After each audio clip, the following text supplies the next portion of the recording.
7-year-old Tommy Martinez had maybe 3 months left.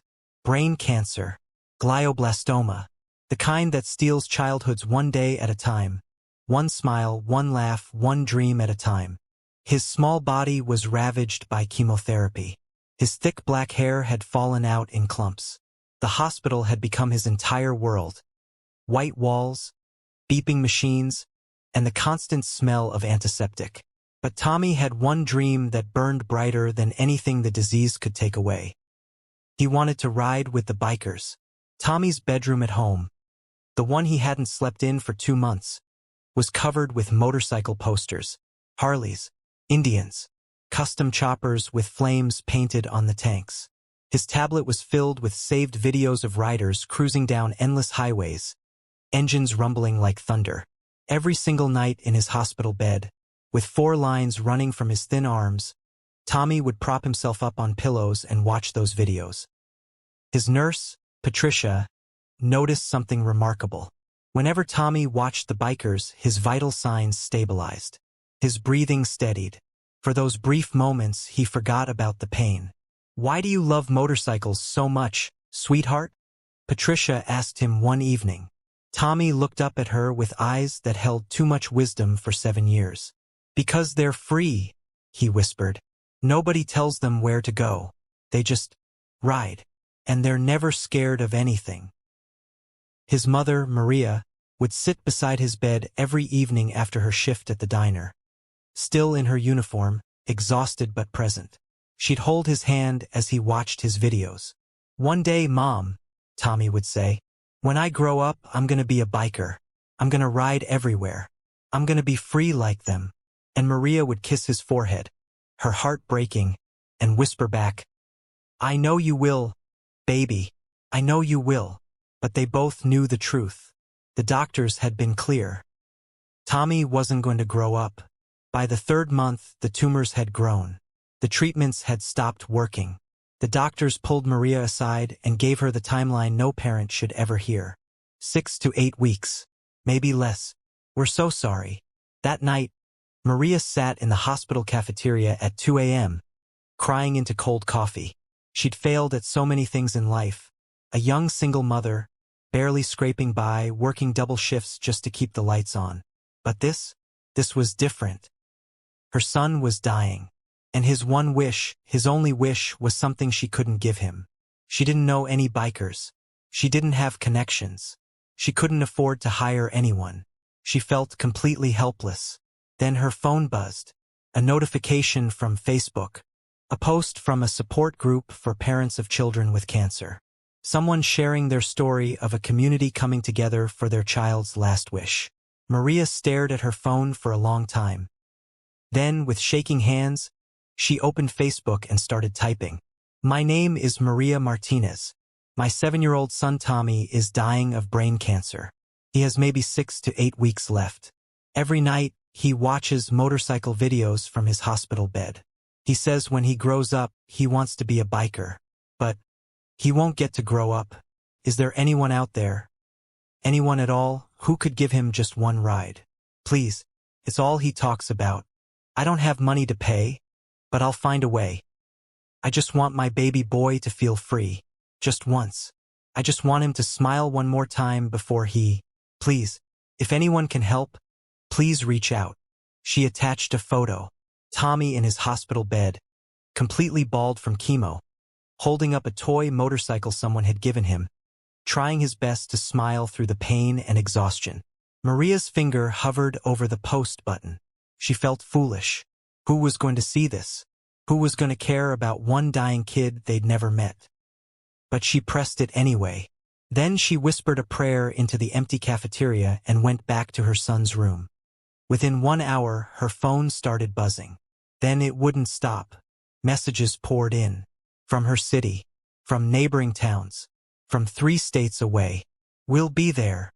Count us in. What day? We'll clear our schedule." For Tommy, 50 miles away, a man named Marcus Rodriguez was scrolling through Facebook before bed. Marcus was the president of the Iron Wolves Motorcycle Club, a Vietnam veteran, a grandfather, a man who'd been riding for 40 years. His hands were scarred from decades of working on engines. His beard was more gray than black now. He saw Maria's post. Read it once, then twice, then a third time. When he looked at Tommy's photo, that small bald boy trying so hard to smile, Marcus's hands started shaking. 5 years ago, Marcus had lost his own grandson, Miguel, to leukemia. Miguel had been 6 years old. Marcus never got to say a proper goodbye. He picked up his phone and made a call. "Danny, it's Marcus. Wake up. I need you to call everyone in the club. Everyone. We got a ride to plan." Then he called the Desert Riders. Then the Thunder Road Kings. Then the Chrome Angels. Clubs that usually kept to themselves. Some that had old rivalries going back decades. None of that mattered now. "There's a kid," Marcus said on every call. 7 years old. Dying. Brain cancer. Wants to ride with bikers. This Saturday. Can your club make it? Every single club said yes. But Marcus wasn't finished. He called Jimmy Chin, who owned a custom bike shop. "Jimmy, I need you to build something special. A sidecar. Medical grade, safe enough for a kid with cancer. Cushioned. Comfortable. And I need it ready by Friday." Jimmy didn't ask questions. He didn't mention payment. He just said 3 words. "I got you." Then Marcus called St. Michael's Hospital. Spoke with Tommy's oncologist. Arranged for portable oxygen. Got medical clearance. Coordinated with the staff. Made sure every safety protocol was covered. By Thursday night, Maria's phone showed 287 confirmed riders. By Friday evening, it was over 300. When Marcus called Maria to go over the final details, she broke down completely on the phone. "Why?" she sobbed. "Why would all these people, strangers, do this for my son? They don't even know him." Marcus's voice was gentle but steady. "Ma'am, we're not strangers. We're family. And family shows up. Always. Tommy's gonna get his ride. I promise you that." Saturday morning. Dawn broke clear and beautiful over St. Michael's Hospital. Inside room 304, Tommy had barely slept. He'd been awake since 5 a.m., too excited to rest. Today was the day. The day he'd been dreaming about every single night. Maria dressed him carefully. His favorite Superman shirt, now hanging loose on his frail frame. Soft sweatpants. Velcro sneakers because his hands didn't have the strength for laces anymore. "You ready, Mijo?" Maria asked, fighting back tears. Tommy's eyes were blazing with life she hadn't seen in months. "I'm ready, Mom. I'm really gonna be a biker today." At 7 a.m., the first motorcycle pulled into the hospital parking lot. A vintage Harley-Davidson, chrome gleaming in the morning sun. Then another. Then 5 more. By 8 a.m., the parking lot was completely full. By 8:30, motorcycles lined the streets for 3 blocks in every direction. By 9 a.m., the police had to close down 4 streets to accommodate the crowd. 300 bikers. Grizzled veterans with gray beards and leather vests covered in patches from decades on the road. Young riders on sleek sport bikes. Women riders on custom choppers. Doctors, lawyers, construction workers, teachers, retired military. All united by the rumble of their engines and the love in their hearts. Marcus stood at the front, next to the custom sidecar Jimmy had built. It was beautiful. Deep blue paint with silver stars like a piece of the night sky. Cushioned interior. Medical oxygen mount. Safety harness. And painted on the side in silver letters, "Tommy's Chariot."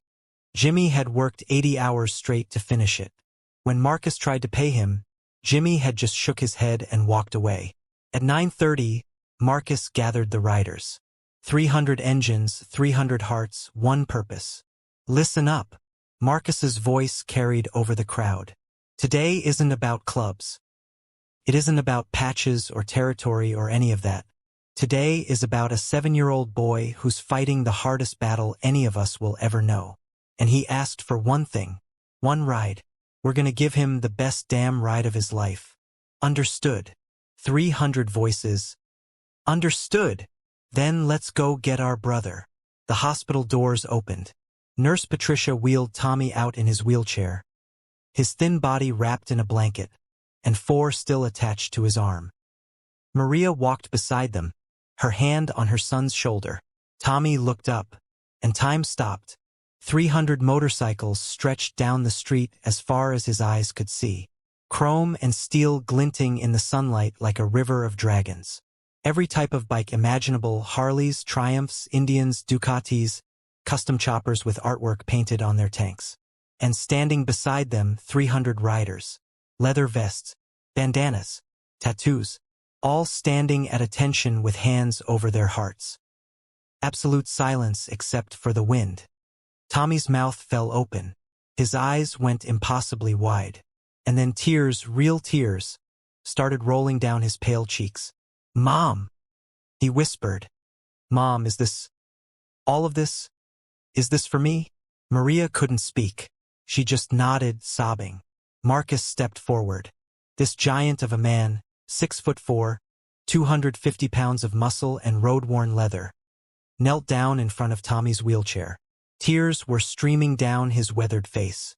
"You must be Tommy." Tommy nodded, absolutely speechless. "Well, Tommy, my name is Marcus, and me and my friends here, we heard you wanted to ride with the bikers. That true?" Another nod, bigger this time, more certain. Marcus smiled through his tears. "Then let's make you a real biker, little man." He pulled out a small leather vest, child-sized, custom-made by the club's seamstress who'd worked all night to finish it. On the back, hand-stitched in silver thread, "Tommy Martinez, Road Warrior, Honorary Iron Wolves." Tommy's hands shook as he touched it, feeling the leather, reading his own name. This is mine? Damn right it's yours. You earned it. Now let's get you suited up."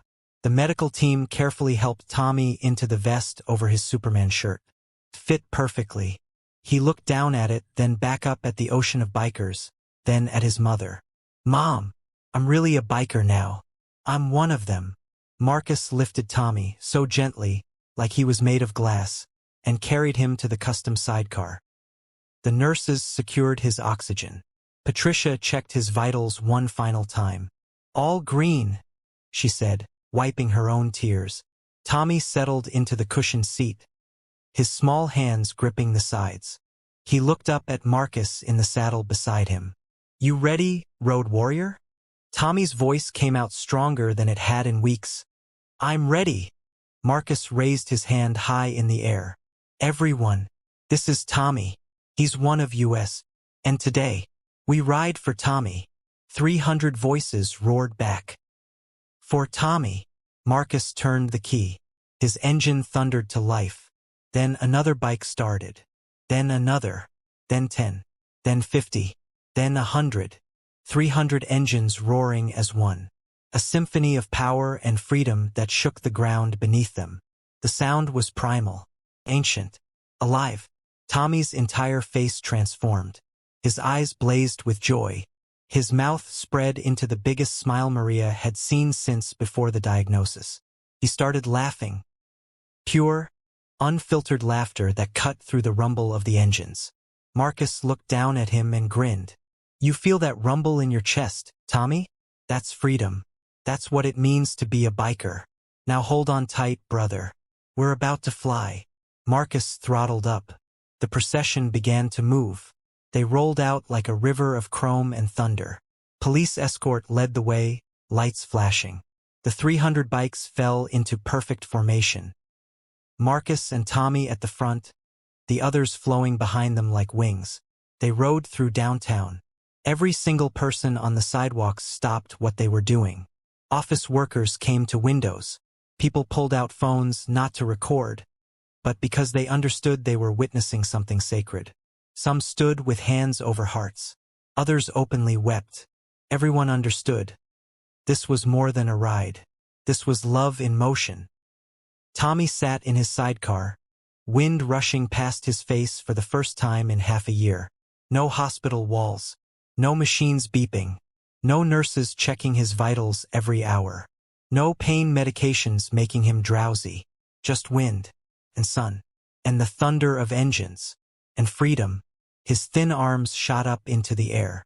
He was whooping, laughing, tears of pure joy streaming down his face. "Faster!" he shouted to Marcus over the roar of the engines. "Go faster!" Marcus grinned and gave it more throttle. The speedometer climbed. The city blurred into streaks of color. Tommy was flying. They rode past Tommy's old elementary school. The teachers had brought all the students outside. Hundreds of children lined the fence, waving and cheering. A banner read, "Fly high, Tommy. That's my school." Tommy screamed, waving back with everything he had. They rode through neighborhoods where he used to play before he got sick. Past the park where he'd learned to ride his bicycle. Past the ice cream shop where he'd celebrated his 6th birthday with his mom. Every place held a memory. Every place mattered. But they also rode to new places. Down highways Tommy had never seen. Through canyons where the echo of 300 engines bounced off rock walls like the voice of God himself. At one point, Marcus pulled over at a scenic overlook. The entire procession stopped behind them. 300 engines went silent. Tommy looked out over a valley painted gold by the morning sun. Wind rushed through the canyon below, carrying the scent of pine and freedom. Marcus knelt beside the sidecar. "How you doing, brother? You need anything?" Tommy turned to look at him, and Marcus saw something in those young eyes he would never, ever forget. Not pain, not fear, peace. "Marcus," Tommy said quietly, "I'm not scared anymore." "What do you mean, little man?" "I was scared. About dying. About what happens next. But I'm not scared now." He looked back out at the valley. "Because I got to do this. I got to be a real biker. I got to be free. And even if this is my only ride, that's enough. I'm not scared." Marcus pulled Tommy into the gentlest hug. This dying child and this broken old veteran, both crying in the wind. Behind them, 300 bikers stood in absolute silence. Many were wiping tears from their own faces. Some had their arms around each other. After a long moment, Marcus pulled back and reached into his vest. He pulled out a patch worn and faded from 33 years of sun and rain and wind. His Iron Wolves President patch. His most prized possession. "Tommy, I want you to have this." Tommy's eyes went wide. "But that's yours." "It was mine. Now it's yours. Because you're one of us. And that means forever. Even when we can't see each other, we'll still be riding together. Always." He carefully pinned it to Tommy's tiny vest. Tommy touched it reverently, like it was made of gold. "Forever. Forever, brother." They rode for another hour. Through small towns where people came out of shops to watch them pass. Along rivers where sunlight danced on water. Through tunnels where the engine sounds echoed and amplified, making Tommy scream with delight. At every stoplight, drivers would see the small bald child in the sidecar, pumping his fist and grinning like he owned the world. Many of them cried. Some even joined the procession, their own bikes or cars falling in behind the 300.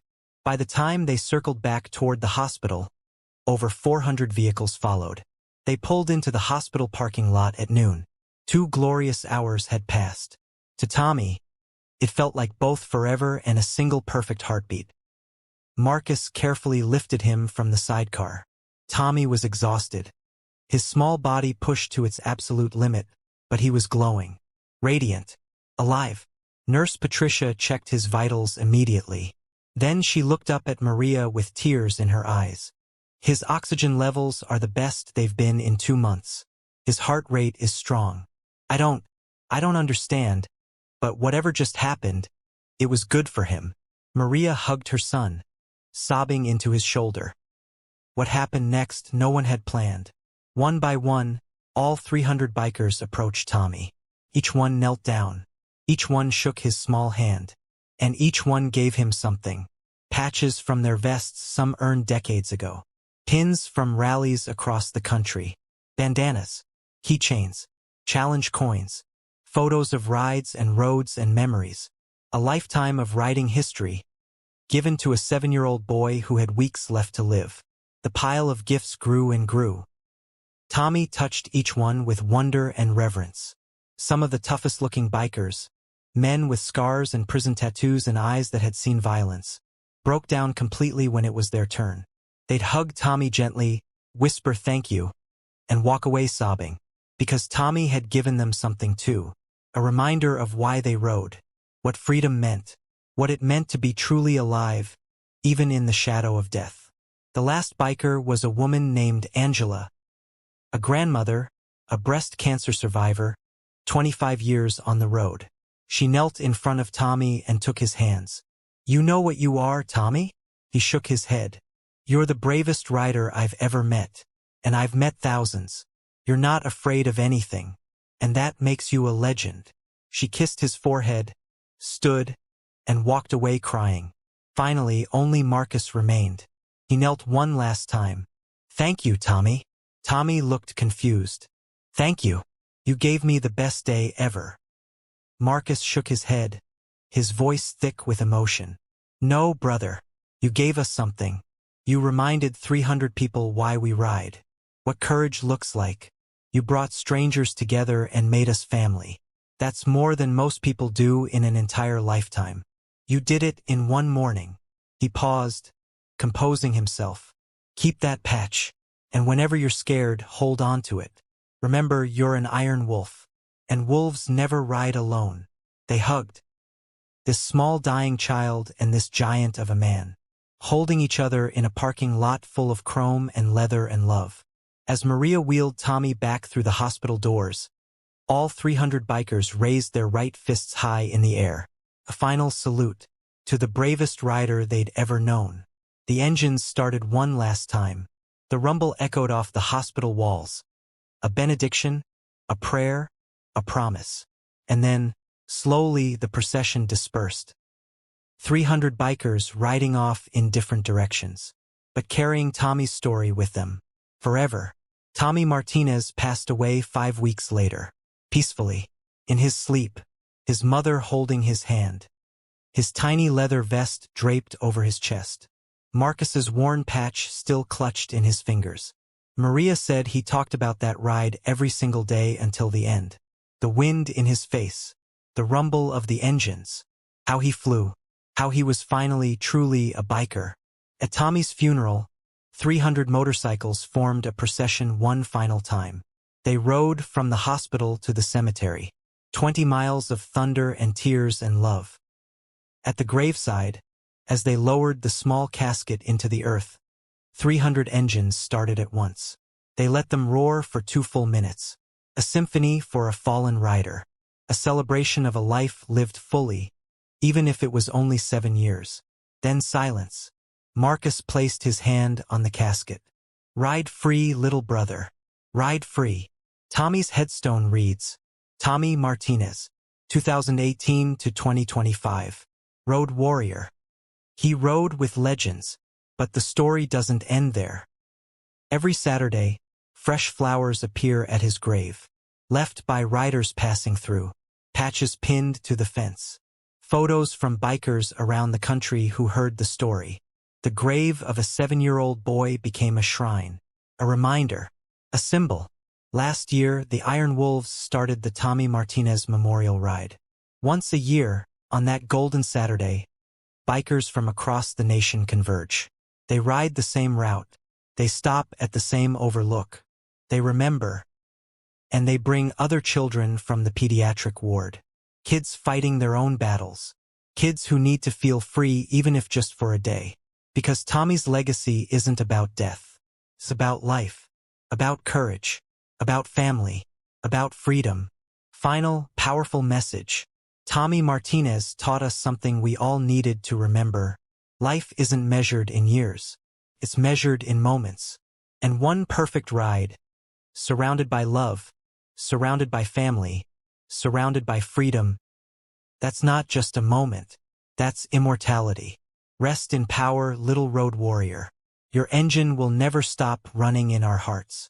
If stories like Tommy's touched your heart, if you believe kindness and courage still exist in this world, please consider subscribing to this channel. We share real stories of humanity, stories of ordinary people doing extraordinary things. Stories that remind us we're not alone, that love is real, that community matters. Your subscription helps these moments live on, helps them reach more hearts, and honors lives like Tommy's that deserve to be remembered. Subscribe, so stories like this are never forgotten.